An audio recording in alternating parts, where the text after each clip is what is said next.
This morning we're starting Matthew 24, which is a part of this section of Matthew that we've looked at as the king's court is in session, the king being that of Jesus. I have to tell you, this chapter has kept me up at night. Kelly can attest to her wanting to turn the light off so we can go to bed, and I'm still sitting there in my chair reading in our bedroom. The topics that come up in Matthew 24 have to do with prophecies about the last days or the end times. And I've wanted to ensure as much as I can that I'm not saying anything false and that I don't preach an opinion as certain fact. But it's difficult to describe something that hasn't happened yet, right? This happens, we can attest to this at different points in biblical history. How would the people working on the Tower of Babel explained what it would look like for them to go from one culture and one language to multiple languages and multiple cultures? That epic event had not taken place yet. So how were they to perfectly understand and describe it? It's hard to be certain about something that God describes also somewhat vaguely. Even with as much information as we have about the end times, it's spoken in prophecy and figurative language. And it's difficult to keep from simply stating facts that might be fanciful in the end. Speaking of facts and knowledge, an very arrogant and very rich man was sitting next to a young woman on an airplane, and they were taking a long flight from New York to Los Angeles, and this guy leans over and asks her if she wants to play a little game. The woman is tired and just wants to take a nap, so she politely just rolls over to the window, says no, thank you, and rolls over and faces the window and tries to catch a few winks there. And the man persists. Says, this game is really, really easy. He explains how the game works. I ask you a question, and if you don't know the answer, you pay me, and vice versa. Again, she politely declines and just wants to get some sleep. So this arrogant rich man figures that since his opponent is young, he's easily going to win this match, and so he makes another offer. He says, okay, how about this? If you don't know the answer, you pay me $5. If I don't know the answer to your question, I pay you $50. So this catches the young lady's attention, and she's figuring that there's going to be no end to his tormenting her and bugging her, so she agrees to play the game. So he asks the first question, what is the distance between the earth and the moon? So without even saying a word, the woman just kind of rolls her eyes, reaches into her purse, takes out $5 and hands it to him. He's like, thank you. He says, the answer happens to be about 240,000 miles.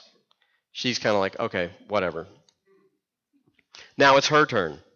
So she asks the lawyer, what goes up the hill with 3 legs and down the hill with 4? The guy looks puzzled. And all of a sudden he sits there and he's thinking. And time goes by and time goes by. She's got, he's sitting there for an hour thinking about what is the answer to this question. He just cannot be best even with one of these questions. And so after sitting there, finally he wakes her up. He's like, all right, here's $50. So she politely takes the money, rolls back over, tries to go back to sleep. The man was quite frustrated, and he shakes her shoulder and asks, so what is the answer? Without a word, she reaches into her purse, takes $5, and hands it to him. If I was playing that game with you here this morning, and I needed to give you an absolutely correct answer on the events of the end times, I would need to hand you $5. One thing I do know for sure is that for those of us who know Christ as our Savior, we ride with Christ to the end. We ride with Christ to the end. Jesus has been debating Here at the close, all of really chapter 23, and at the close of chapter 23 here, he's been debating the religious leaders on the temple grounds, and he finally pronounced his grievous ruling, saying, if you recall from last week, "Woe to you, scribes and Pharisees, hypocrites!" And after grieving over Jerusalem for the fate that it will face, Jesus heads out of the city with his disciples. And on their way out, the disciples want to know Jesus' opinion about the grandeur of the temple.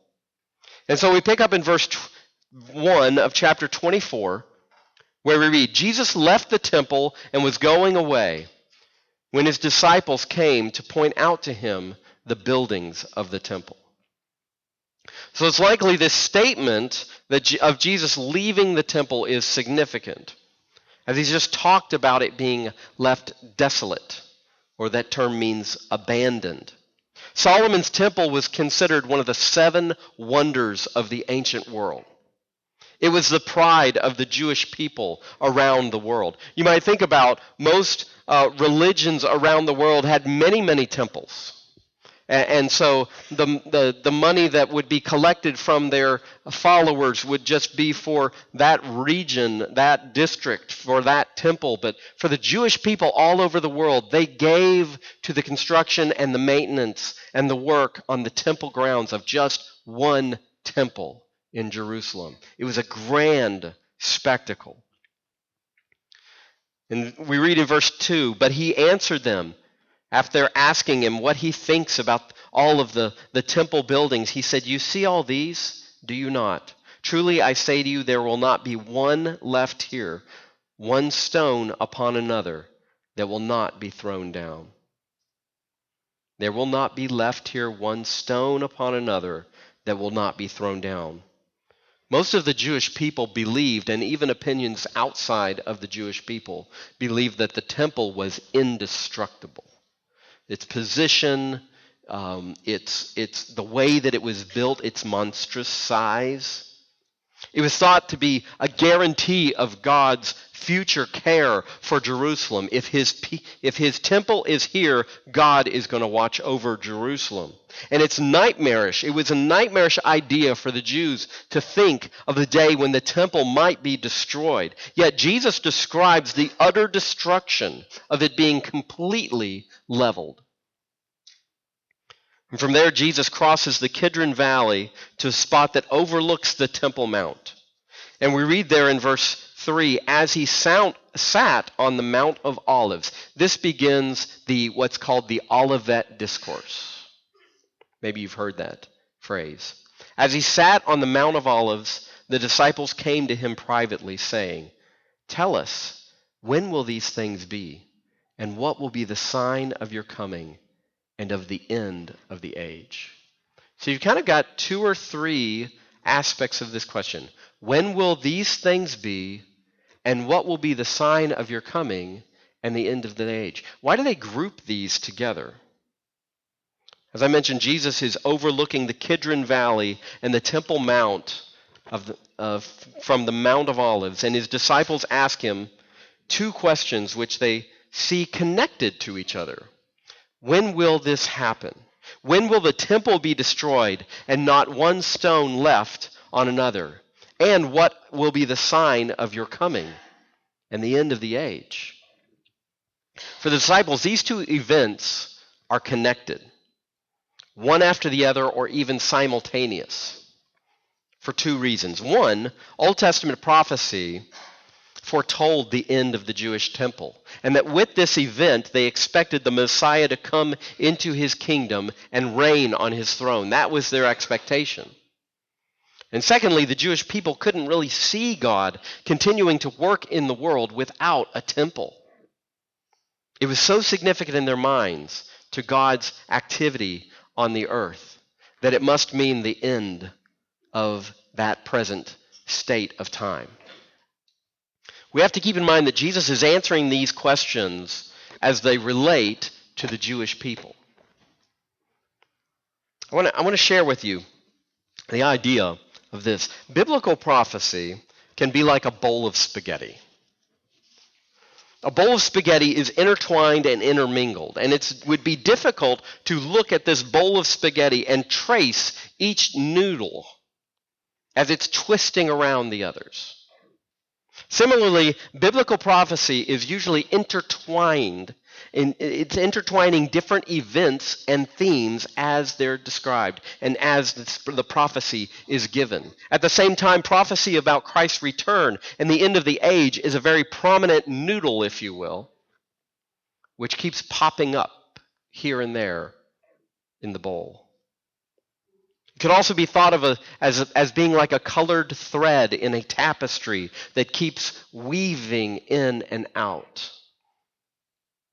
It may seem random at times in the middle of a prophecy about a subject that the return of Christ pops up in that prophecy. But it's adding to the entire picture of the tapestry that has to be taken as a whole. Dr. George Sweeting once estimated that more than the fourth of the Bible is predictive prophecy. Both of the Old Testament and the New Testament are full of promises about the return of Jesus Christ specifically. Over 1,800 references appear in the Old Testament, and 17 Old Testament books give prominence to this theme of the return of the Messiah. Of the 260 chapters of the New Testament, there are more than 300 references to the Lord's return. 1 out of every 30 verses in the New Testament references Jesus' return. 23 of the 27 New Testament books refer to this great event. And for every prophecy on the first coming of Christ, there are 8 describing Christ's second coming. The answers to these two questions, when will these things be, and what is the sign of your coming and the end of the age, combining those, the answers to these questions appear to weave and intermingle in Jesus' prophetic statements in chapter 24 that we're looking at. So let's read the rest of this morning's passage. We're looking at through verse 14 this morning. We read, "And Jesus answered them, 'See that no one leads you astray. See that no one leads you astray. For many will come in my name, saying, I am the Christ, and they will lead many astray. And you will hear of wars and rumors of wars. See that you are not alarmed. For this must take place, but the end is not yet. For nation will rise against nation, and kingdom against kingdom, and there will be famines and earthquakes in various places. All these are but the beginning of the birth pains. Then they will deliver you up to tribulation and put you to death, and you will be hated by all nations for my name's sake. And many will fall away and betray one another and hate one another. And many false prophets will arise and lead many astray. And because lawlessness will increase, the love of many will grow cold. But the one who endures to the end will be saved." Popping up the term, the end, popping up again there. "And this gospel of the kingdom will be proclaimed throughout the whole world as a testimony to all nations. And then the end will come." So they asked, tell us about the end. So he mentions several aspects of the end there. As again, you notice that theme weaving up and down through his statements. I'd like to share an image with you that helps me to kind of understand a principle of biblical prophecy. The principle is now but not yet. Or as Grover likes to say, near, far, right? It means that most biblical prophecy has a near fulfillment and a far fulfillment. I like to think of a piano chord that's building one key at a time. Right? So each key adds to the fullness of the chord and gives it more and more deeper meaning, if you will. But the chord is only complete once the final finger falls. The only interpretations of biblical prophecy that we can be sure of are the ones that have already taken place, or the notes that have already been struck in the chord. Still, it's important to wait on the Lord and his timing to hear the whole music, if you will, of his events, the music that his events are making. All of us who feel called to predict what future fulfillment will look like need to do so with humility. There have been some pretty lousy predictions made on different things by all sorts of people. In the book, The World's Worst Predictions, it lists some of history's all-time prophetic goofs. King George II in 1773 actually stated, "The American colonies have little stomach for revolution." That didn't pan out so well. An official of the White Star Line, speaking of the firm's newly built flagship, the Titanic, which launched in 1912, this official declared that the ship was unsinkable. In 1939, the New York Times said that the problem with TV was that people had to glue their eyes to a screen, and that the average American wouldn't have the time for it. Look at us today. We have our eyes glued to the screen while we're walking down the street. My interest isn't in making predictions, but in preparing you to follow Christ by drawing on his words here. In many ways, preparing you to see that no one leads you astray, and to see that you are not alarmed. So, first of all, from verses 4 through 8, I want to encourage you to follow the true Jesus through the pains. This is like the birth pains, right? Follow the true Jesus through the pains. He says, as he answered them, "See that no one leads you astray. For many will come in my name, saying, 'I am the Christ,' and they will lead many astray. And you will hear of wars and rumors of wars. See that you are not alarmed. For this must take place. But the end," here that term comes up, "the end is not yet. For nation will rise against nation, and kingdom against kingdom. And there will be famines and earthquakes in various places. All these are but the beginning of birth pains."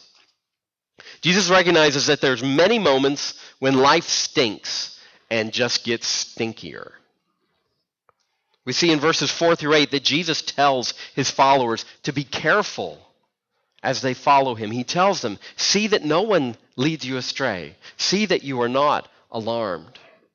There are important instructions for Jesus' followers that we're going to go through for what he calls the beginning of the birth pains. And it appears that he's teaching them how not to fall for false Christs as they wait for Jesus to return, and how it will be tumultuous times, like the events surrounding the destruction of the temple, that men will be lifted up as their returning Savior. And I believe that the times continue to be tumultuous as we wait for Jesus' return. So as a part of this, heeding Jesus' warning, don't be led astray. When Jesus warns them, "See that no one leads you astray," the verb here for lead astray means to cause to go astray or to wander from a specific way.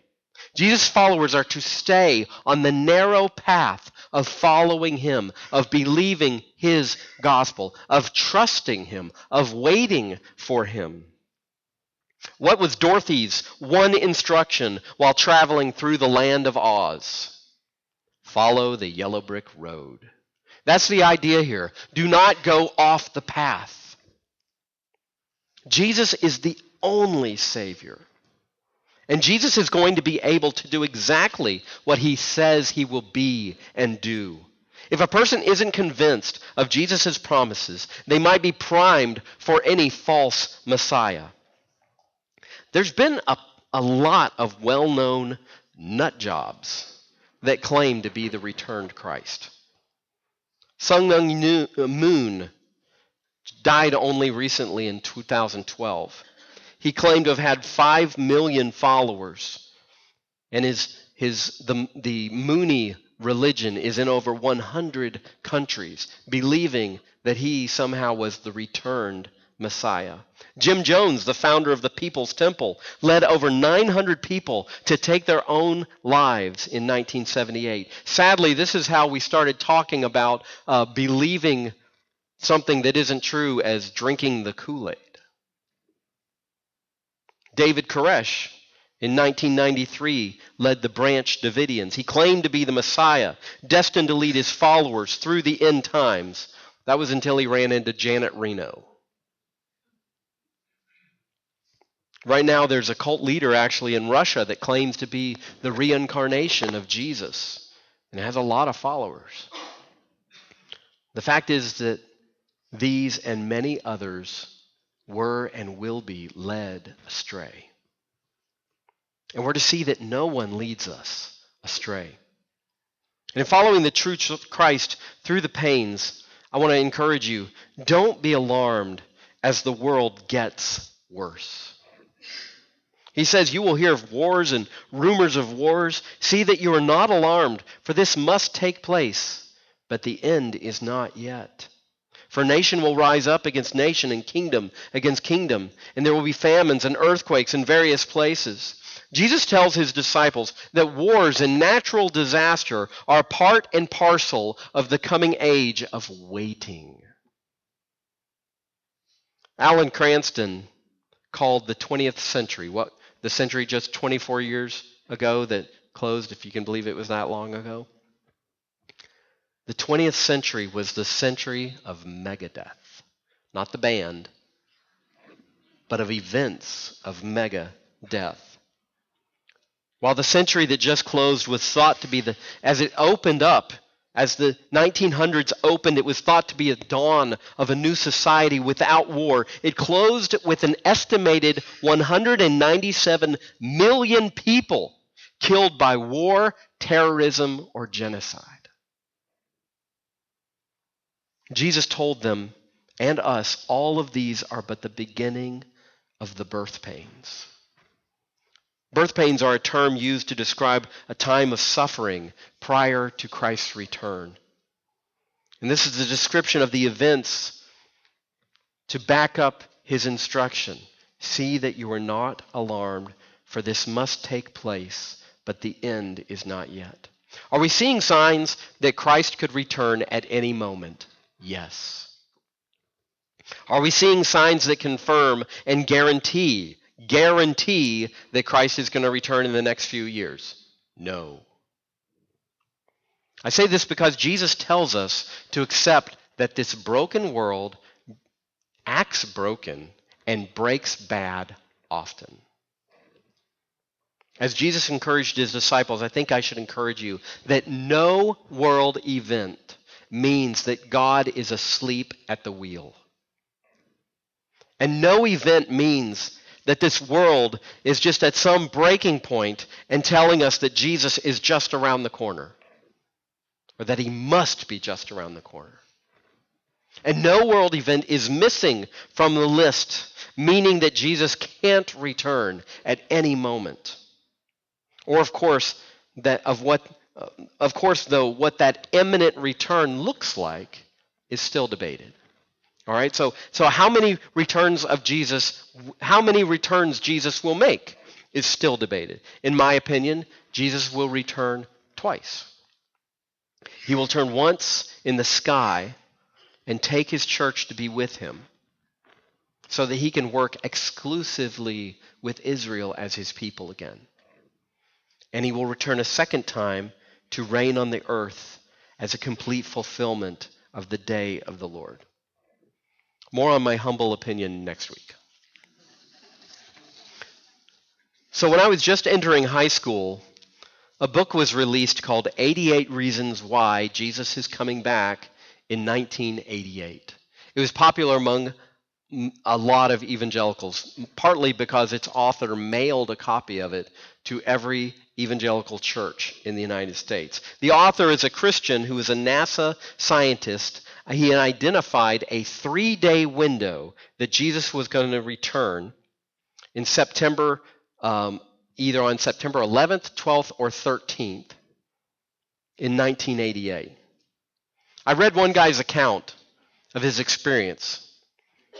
On September 13th, the last day of the 3 days, he was a student at a Christian school, and his soccer coach ended practice 30 minutes early. The idea was that for that, it was the final hour for the window of time to pass, then on September 13th, and they were going to sit on the bleachers and wait it out. And in their understanding and in the author's understanding, Jesus' return at that point was going to be to rapture his church. And the writer that I read recalls his soccer coach as they were sitting there waiting for the return of Christ possibly. His soccer coach looked at him and said, "If Jesus does indeed come, make sure all the equipment gets put back in the bin." That was savage. Somehow, even though the author was wrong about 1988, people still bought his book, which the next one explained. It was called The Final Shout, Rapture Report, 1989. The next one was 23 Reasons Why the Pre-Tribulational Rapture Looks Like It Will Occur on Rosh Hashanah, 1993. And then he wrote a book predicting that the earth was going to be destroyed by nuclear war in 1994. Somehow people still bought the books. The idea is that we are called to follow Jesus, to not be led astray through the birth pains that our world is experiencing. Does a mother know how long her birth pains are going to last? No. Does it help her to look ahead to what they will bring, the joy of new life? Yes. We're called to look ahead to what's on the other side of the pain, just as Jesus did. As we're told in Hebrews 12, verses 1 through 2. Therefore, since we are surrounded by so great a cloud of witnesses, let us also lay aside every weight and sin which clings so closely, and let us run with endurance the race that is set before us, looking to Jesus, the founder and perfecter of our faith, who for the joy that was set before him endured the cross, despising the shame, and is seated at the right hand of the throne of God. We are called to look ahead to what's on the other side of the pain, to Jesus, just as Jesus looked ahead to what was on the other side of the pain. Along the same lines of following Jesus through the pains, I want to encourage you to follow Jesus to the end. Here we read in verse 9 through 14, and we're gonna cover this again next week. It's briefer this week. Then they will deliver you up to tribulation and put you to death, and you will be hated by all nations for my name's sake. And then many will fall away and betray one another and hate one another, and many false prophets will arise and lead many astray. And because lawlessness will be increased, the love of many will grow cold. But the one who endures to the end will be saved. And this gospel of the kingdom will be proclaimed throughout the whole world as a testimony to all nations. And then the end will come. Are verses 9 through 14 talking about the experience of Jesus' disciples prior to the destruction of Jerusalem in AD 70? Or are they talking about the experience of the church waiting for Jesus' return? Or are they talking about the future tribulation that will be experienced by God's people in the end times?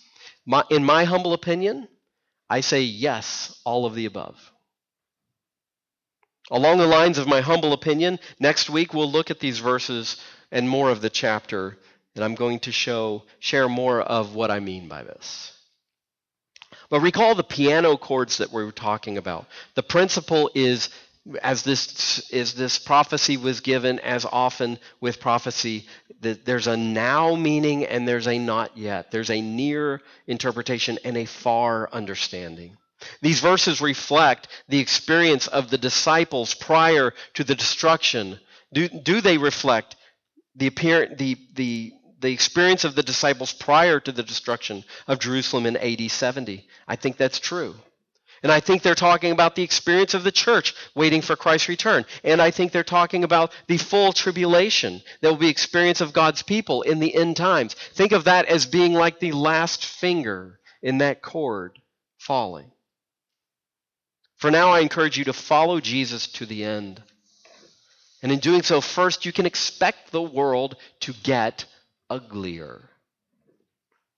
Jesus has explained the general birth pains of the last days as his followers wait his return. And in verse 9, Jesus seems to give his disciples fair warning that things will be difficult as they follow him, for them personally. The tribulation that he speaks about began with the pressure the Romans would put on the land of Judea. And the Jewish people would put great pressure on the Jewish Christians to give patriotic loyalty to Jerusalem over loyalty to Christ. There was actually false messiahs that popped up around Jerusalem that were telling the people, follow me, and Rome will not take the city. And I believe this tribulation at the hands of their countrymen would continue through the time of the early church and to today as the gospel has spread and faced hatred from all nations that it enters. And next week we'll examine whether this is also speaking of a formal tribulation period in the end times. The falling away of Jesus' nominal followers has been dealt with previously in Matthew's gospel way. This term he used here for the falling away is also used in the four soils, describing the soil that receives the seed of the gospel. The seed sprouts, but then it falls away due to having a shallow root. These are the people that claim to follow Christ, but have no fruit of the indwelling Spirit. They don't have the indwelling Spirit that would keep them. A note when he says, those who endure to the end will be saved, the term saved here is not referring to the fact that those who have saving faith will have an enduring faith. The term here is referring to physical deliverance, physical protection of those who are present in whatever the end is. Is this talking about the end as in the destruction of Jerusalem?